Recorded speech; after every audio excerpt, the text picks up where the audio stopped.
कोई बताओ किसी संत के ऊपर भूत चढ़े हो, किसी भक्त के ऊपर कभी भूत चढ़े हो, हमें कोई उदाहरण दो कि उन भक्त के ऊपर भूत चढ़ गए। हाँ, अगर मिलेंगे भी तो मंगल करेंगे। जैसे गोस्वामी तुलसीदास जी काशी के पार जाते थे गंगा के शौच, तो जो शौच का पानी बचता तो ऐसे सहज एक पेड़ था उसमें डाल देते, उसमें रहता था भूत।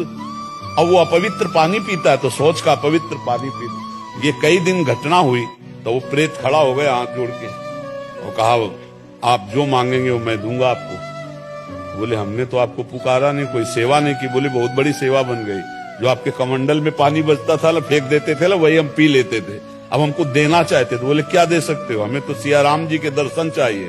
बोले इतनी सामर्थ्य नहीं, उपाय बता देंगे, हो जाएंगे पक्का दर्शन। बोले क्या?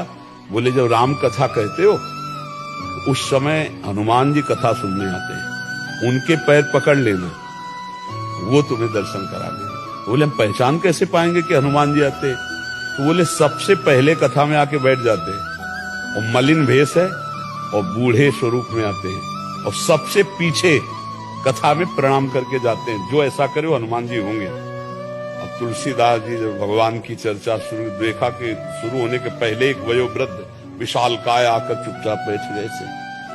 यत्र यत्र रघुनाथ कीर्तनम तत्र तत्र कृतमस्तकांजलिम बाष्पवारि परिपूर्ण लोचनम मारुति नमत राक्षसांतकम।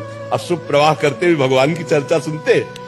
और जब कथा संपन्न हुई सब चले गए तब वहां के ऐसे रज लेके ऐसे लगाया कि भक्त चरण रज है। सोई गोस्वामी जी दौड़ पड़े, सोई भागे हनुमान जी।